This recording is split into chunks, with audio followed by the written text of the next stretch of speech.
আলহামদুলিল্লাহ, প্রশংসা মহান আল্লাহ তাআলা এবং শান্তি অবতীর্ণ হক রাসূল সাল্লাল্লাহু আলাইহি ওয়াসাল্লামের প্রতি। এখানে পড়াশোনার বাইরে ছোটবেলা থেকে আমার সবচেয়ে বেশি আগ্রহের জায়গা ইতিহাস ও সমসাময়িক বিষয়ে পড়া ও লেখা। এই আগ্রহ থেকে বহু লেখনী বিভিন্ন সময় বিভিন্ন ইস্যুতে বিভিন্ন পত্রিকা প্রকাশিত হয়েছে। 2009 সালে পিলখানাটা জেডির মাত্র 2-1 দিনের মধ্যেই আমার একটি লেখা প্রকাশিত হয়, যা তৎকালীন পাঠক সমাজ ব্যাপক সাড়া ফেলেছে। তার ধারাবাহিকতা পূর্ববর্তী পাকিস্তান, মিশর, বাংলাদেশ, সিরিয়া ও ভারত সহ বিভিন্ন দেশে বিভিন্ন ইস্যুতে আমি নিয়মিত লিখছি। আলিল্লাহি হামদ। যার সর্বশেষ লেখনী ছিল জেরুজালেম ও ফিলিস্তিন কেন্দ্রিক, যা মূলত আমার 3 পর্বের একটি বক্তব্যের লক্ষ্য। লেখাটির ব্যাপক চাহিদার কারণে সাধারণ ছাত্র জনতা লেখাটি বই হিসেবে প্রকাশের দাবি জানিয়ে আসছেন।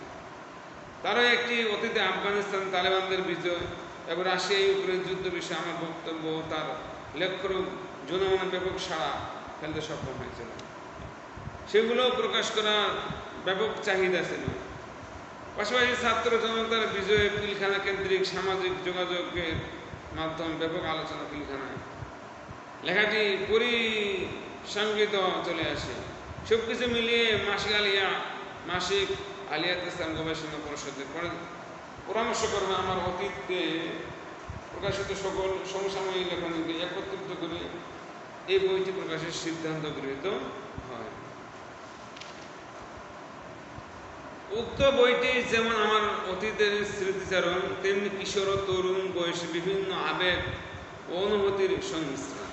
বয়সের অপরিপক্বতার কারণে অথবা তথ্যগত বিভ্রান্তিকর বিশ্লেষণ কোনো ভুল মনে করে অবশ্যই ক্ষমাসুন্দর দৃষ্টিতে দেখবেন এবং আমাদের সরাসরি জানানোর চেষ্টা করবেন।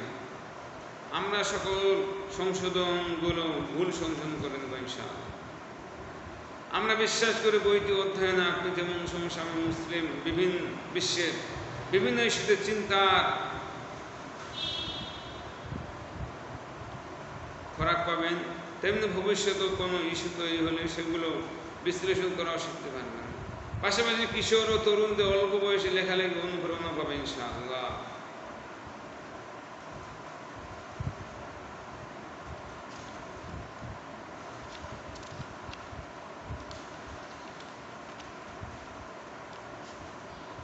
এই বইটিতে কি কি আছে আমরা এক নজরে জানতে পারি ইনশাআল্লাহ। 1 নম্বর আছে জেরুজালেম ইব্রাহিম আলাইহিস সালামের দারুল হিজরত ও লূত আলাইহিস সালামের আশ্রয়।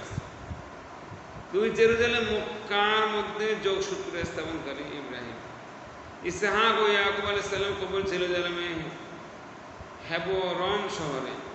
মুসা আলাইহিস সালামের জীবনে জেরুজালেমে যুদ্ধের অস্বীকৃত ও আল্লাহর আযাব। জেরুজালেম বিজয় করতে না পারা মুসা আলাইহিস সালামের আক্ষেপ। জেরুজালেম বিজয়ের জন্য মহান আল্লাহ সূর্যকে থামিয়ে দিলেন। জেরুজালেম বিজয় বনু ইসরায়েলের নিমক হারামি। দাউদ আলাইহিস সালামের জীবনে জেরুজালেম। সুলাইমান আলাইহিস সালামের জীবনে জেরুজালেমের প্রথম ধ্বংস। মারিয়াম, ঈসা, ইয়াহইয়া ও যাকারিয়া এর জীবনে জেরুজালেম। আল্লাহ মুসা আলাইহিস সালামের সাথে জেরুজালেমের সম্পর্ক। বাইতুল মাকদিস খ্রিস্টানদের হাতে আসা খুশি হলো মুহাম্মদ সাল্লাল্লাহু আলাইহি ওয়াসাল্লাম। আয়াত অবতীর্ণ হওয়ার প্রেক্ষাপট বাইতুল মাকদিস স্বয়ং আল্লাহর নবী প্রথম কি বলে বাইতুল মাকদিস। জেরুজালেমে উচ্চারিত হলো মুহাম্মদ সাল্লাল্লাহু আলাইহি ওয়াসাল্লামের নাম। জিজ্ঞাসাবাদের পর হিরাক্লিয়াসের মন্তব্য। জেরুজালেমের জন্য আল্লাহ নবী সাল্লাল্লাহু আলাইহি ওয়াসাল্লামের যুদ্ধ। জেরুজালেম বিজয়ে সংঘটিত অন্যান্য যুদ্ধ। বাইতুল মাকদিস বিজয়ের সবচেয়ে বড় যুদ্ধ। জেরুজালেম বিজয়ে ওমর রাদিয়াল্লাহু অন্য খলিফার শাসনামলে বাইতুল মাকদিসের পতন। বাইতুল মাকদিস উদ্ধারে ব্যর্থ চেষ্টা। বাইতুল মাকদিস উদ্ধারের পটভূমি। সালাত আইয়ুবী ও বাইতুল মাকদিস। মামলুক সালতানাত ও মঙ্গোলিয়ারা আদর্শ বাইতুল মাকদিস উদ্ধার সম্ভব। ওসমানী অধীনে মসজিদে আকসা। ফিলিস্তিনের বুকে ইসরায়েলের সৃষ্টি ভয়ঙ্কর ইতিহাস। বিভক্ত ফিলিস্তিনিদের ভাগ্য বিড়ম্বনা। 70 বছরের রক্তনাথ পথ। শান্তির ললিত বাণী প্রচারটা কোথায়, মুসলিম বিশ্বের নীরবতা, সমাধান কোন পথে, শান্তিপূর্ণ সমাধান, রক্তক্ষয়ী সমাধান, ইসরায়েলের ধ্বংস সুনিশ্চিত, আফগানিস্তানের ইতিহাস, তালেবানদের উত্থান, তালেবানদের প্রাণ কি, আরো অনেক আলোচনা আছে ইনশাআল্লাহ।